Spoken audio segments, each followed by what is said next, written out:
3 دن سے وہ نوجوان فاقے میں تھا، مجاہدہ نفس میں مشغول تھا، دشت و صحرا کے سفر کیا کرتا تھا کہ اب اس کو دریا میں بھوک بھی لگی تھی، ایک سیب تیرتا ہوا نظر آیا۔ اس شخص نے وہ سیب اٹھا کر کھا لیا، مگر جب سیب کھایا تو خوف خدا بھی دل میں تھا۔ اسے خیال آیا کہ اس سیب کا مالک تو میں نہیں ہوں، کہ کہیں اور سے آیا ہے اور میں نے بغیر اجازت کھا لیا ہے۔ اب وہ تحقیق کے لیے اس دریا کے کنارے کنارے وہ نوجوان چلنے لگا۔ اب جب بہت آگے جانے کے بعد اسے دریا کے کنارے ایک بڑی عظیم الشان عمارت بھی نظر آئی اور ایک باغ بھی نظر آیا جس میں سیب کے درخت بھی تھے، اور ایک درخت تو ایسا تھا جو بالکل ہی دریا کے کنارے تھا۔ تو اس نے سوچا کہ اسی درخت سے یا اسی باغ سے یہ سیب دریا میں گرا اور میں نے بہت دور وہ تیرتا تیرتا مجھ تک پہنچا، میں نے کھا لیا ہے، تو اب اس کا مالک جو ہے اس سے معافی مانگنی چاہیے۔ وہ باغ کے مالک کے پاس چلے گئے۔ اب جب باغ کے مالک کے پاس جا کر معافی مانگی کہ حضرت میں بہت دور سے آیا ہوں اور ایک سیب کا حق بخشوانے آیا ہوں۔ اب جو باغ کے مالک تھے نا، دراصل وہ بڑے اللہ والے تھے، بہت بڑی ہستی تھے، ان کا نام تھا حضرت عبداللہ صومعی رحمۃ اللہ تعالیٰ علیہ۔ وہ سمجھ گئے کہ اس نوجوان کے دل میں بڑا خوف خدا ہے۔ آج کے دور میں تو لاکھوں روپے لوگ ہڑپ کر جاتے ہیں، اس دور میں بھی ایسے لوگ ہوں گے۔ یہ ایک سیب کا حق بخشوانے اتنا لانگ ٹریول کر کے میرے پاس آیا ہے، یہ بندہ اسپیشل ہے، اس کے اندر بڑا خوف خدا ہے۔ اچھا، حضرت عبداللہ صومعی رحمۃ اللہ تعالیٰ علیہ کی صاحبزادی تھی جن کی عمر 48 سال ہو چکی تھی، ذرا یاد رکھیے گا یہ بات کو، 48 سال ہو چکی تھی اور ابھی ان کا نکاح نہیں ہوا تھا۔ تو آپ نے پہلے تو اس نوجوان سے کہا کہ تم 12 سال تک پہلے میری خدمت کرو، پھر میں تمہیں معاف کروں گا۔ ایک سیب کا حق بخشوانے کے لیے امتحان کتنا بڑا کہ 12 سال تم نے میری خدمت کرنی ہے۔ اللہ اکبر! وہ نوجوان کیسا خوف خدا کے والا کہ 12 سال اس نے خدمت پوری کی۔ کہ حضور اب تو معاف کر دیں، اب تو ٹائم پورا ہو گیا۔ آپ نے فرمایا نہیں، ابھی میری ایک بیٹی ہے، تمہیں ایک اور بھی کام کرنا ہوگا، اور سنو اس میں 4 عیب ہیں۔ میری بیٹی آنکھوں سے اندھی ہے، پیر سے لنگڑی ہے، ہاتھوں سے لولی ہے، کانوں سے بہری ہے، تم نے اس سے شادی کرنی ہے۔ کیسا امتحان ہے!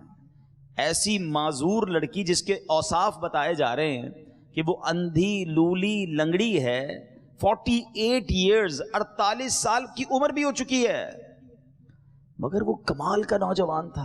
اس کو معلوم تھا کہ اگر کسی کا حق تلف ہوا ہے اور اس نے معاف نہ کیا تو قیامت کے دن رب بھی معاف نہیں فرمائے گا۔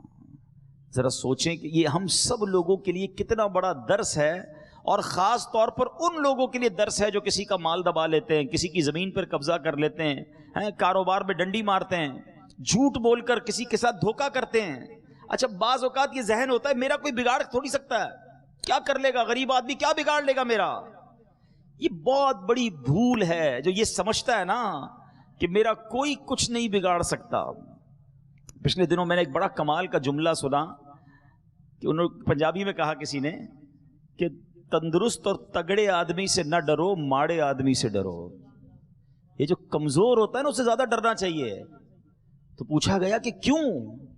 تو کہا کمزور جب ہاتھ اٹھاتا ہے نا، جب اللہ کو پکارتا ہے تو اس کی قدرت اس کے ساتھ ہو جاتی ہے، رحمت اس کے ساتھ ہو جاتی ہے، پھر ظالم کا ٹھکانہ نہیں بچتا۔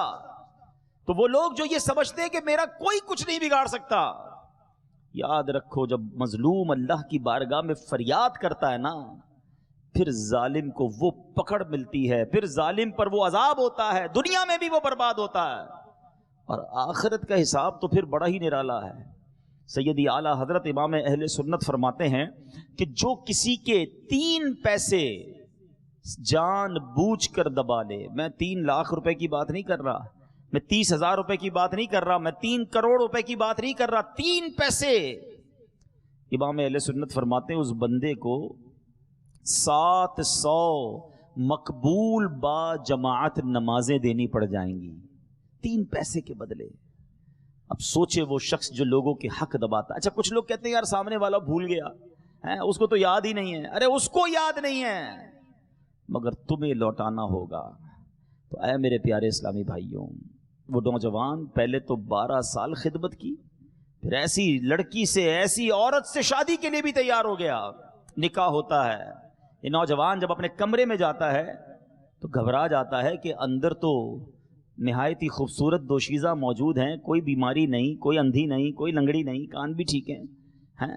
گھبرا گئے، حضرت عبداللہ صومعی کے پاس آئے تو آپ نے کہا نہیں بیٹا، یہی میری بیٹی ہے، تمہاری دلہن یہی ہے۔ دراصل میری بیٹی کی میں نے بہت خوب اچھے طریقے سے تربیت کی ہے، میں نے جو کہا نا یہ اندھی ہے، یہ اس لیے کہا تھا کہ میری بیٹی نے کبھی حرام دیکھا نہیں ہے۔ جو میں نے کہا یہ بہری ہے، یہ میں نے اس لیے کہا کہ اس نے کبھی حرام سنا نہیں ہے۔ جو میں نے یہ کہا کہ وہ لنگڑی ہے، وہ اس لیے کہا کہ اس نے کبھی پیر حرام کی طرف بڑھائے نہیں ہیں۔ ہاتھ کے بغیر والی اس لیے کہا کہ ہاتھ حرام کی طرف اٹھے ہی نہیں۔ میرے بیٹا یہ تمہاری ہی زوجہ ہے، جاؤ زندگی اچھے انداز میں اس کے ساتھ گزارو۔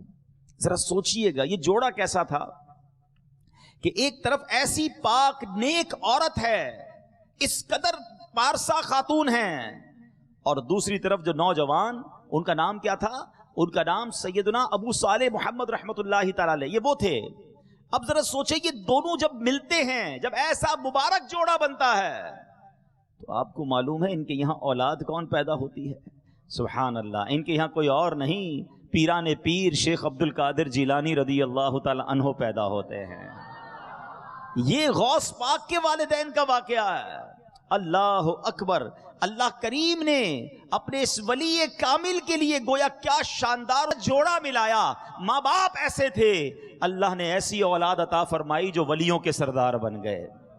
اور شیخ عبد القادر جیلانی سبحان اللہ، پیران پیر کی تو یہ شان ہے کہ علماء فرماتے ہیں کہ اگر آج بھی کسی کو ولایت ملتی ہے تو غوث پاک کے در سے ملتی ہے۔